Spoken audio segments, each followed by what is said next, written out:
মানুষ তো বদলায়, আজ তোমার পাশে কাল অন্য কারোর পাশে, কিন্তু একবার কি ভেবে দেখেছ আল্লাহ তো বদলায় না। আল্লাহ তো কখনোই বদলায় না, তার ভালোবাসা কখনো ফুরায় না। বান্দা খারাপ হোক কিংবা ভালো, কিন্তু আল্লাহ কাউকে না খাওয়ায় রাখেন না। আল্লাহ কত মহান, যতই পাপ করো, যতই আল্লাহর থেকে দূরে সরে যাও, যতই নাফরমানি করো, আল্লাহর ইবাদত যতই না করো, আল্লাহ পাক রব্বুল আলামিন সব সময় তোমাকে ভালোবাসেন, তোমাকে সব সময় রিজিক দেন, তোমাকে সঠিক পথে চলানোর জন্য, সঠিক পথে ফিরে আসার জন্য আল্লাহ পাক রব্বুল আলামিন তোমার দিকে তাকিয়ে থাকেন যে আল্লাহ পাক রব্বুল আলামিন তোমাকে কত নিয়ামত দিচ্ছেন, শুধু এই আশায় যে তুমি আল্লাহকে চিনবে, আল্লাহকে জানবে, আল্লাহর দিকে ফিরে আসবে, নাফরমানি করবে না, গুনাহ করবে না। শুধু এই জন্যে আল্লাহ পাক রব্বুল আলামিন তোমাকে ভালোবাসেন। কিন্তু তুমি বেখবর, বেখেয়াল চলতেছো, এক অজানা গন্তব্যের দিকে চলতেছো, অজানা গন্তব্যের দিকে চলতেছো।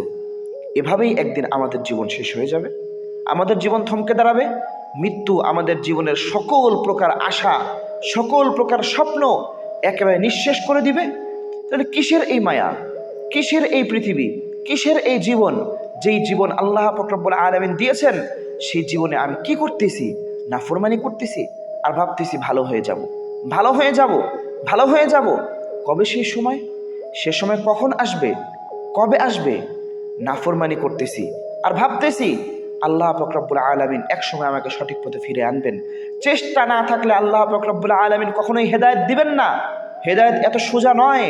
আল্লাহ পাক রব্বুল আলামিনের কাছে চাইতে হয়, ইচ্ছা করতে হয়, আল্লাহ তাআলাকে ভালোবাসতে হয়, আল্লাহর রাসূলকে ভালোবাসতে হয়, সুন্নতের দিকে ফিরে আসতে হয়, সুন্নত অনুযায়ী জীবনযাপন করতে হয়।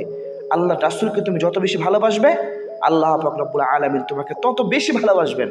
আর তুমি আল্লাহ পাক রব্বুল আলামিনকে ভালোবাসবে না, হেদায়েত চাইবে না, আল্লাহ পাক রব্বুল আলামিনও তোমাকে ভালোবাসবেন না। গুনাহ করতে করতে জীবনটা শেষ হয়ে যাচ্ছে, নফসের কথা শুনতে শুনতে জীবনটা শেষ হয়ে যাচ্ছে। আর কত নফসের কথা শুনবো, আর কত নাফরমানি করব, আর কত গুনাহ করলে আমার মনে তৃপ্তি আসবে? আমার কি গুনাহ করে তৃপ্তি এখনো হয় নাই? দুনিয়ার সকল আরাম আয়েশ, সকল চাওয়া পাওয়া, স্বপ্ন সব তো বাস্তবায়িত হইল। কবে ফিরে আসবো সেই আল্লাহর দিকে? কবে নাফরমানি ছাড়বো?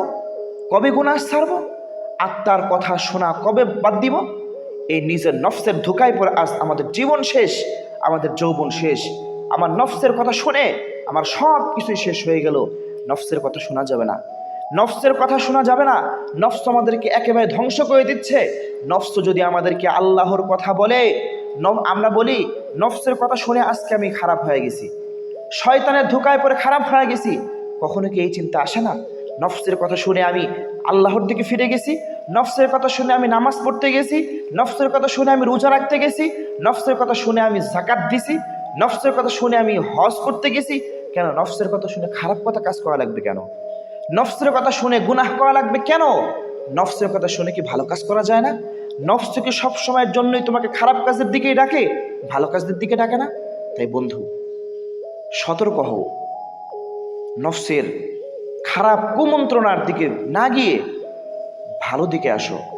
নফসে যেটাকে ভালো কাজ করতে বলে, নফসে তোমাকে আল্লাহর গুলামি করতে বলে, সেই ভালো কাজের দিকে ফিরে আসো। নাফরমানি করো না। দুনিয়া ক্ষণস্থায়ী। আমার মতো তোমার মতো অনেক বয়সী মানুষ কবরে শুয়ে আছে, তাদেরও স্বপ্ন ছিল। আজ তাদের স্বপ্ন কোথায়? কোথায় তাদের স্বপ্ন? তারাও তো কবরে শুয়ে আছে। তাদেরও পৃথিবীতে থাকা অবস্থায় অনেক স্বপ্ন ছিল। সব স্বপ্ন নিশ্চিহ্ন করেই আল্লাহ পাক রব্বুল আলামিন তাকে কবরে নিয়ে গেছেন। ভাই, বন্ধু, বাবা, সতর্ক হও, সতর্ক হও, সতর্ক হও। আল্লাহর দিকে ফিরে আসো। নাফরমানি করো না, নাফরমানি করো না, নাফরমানি করো না।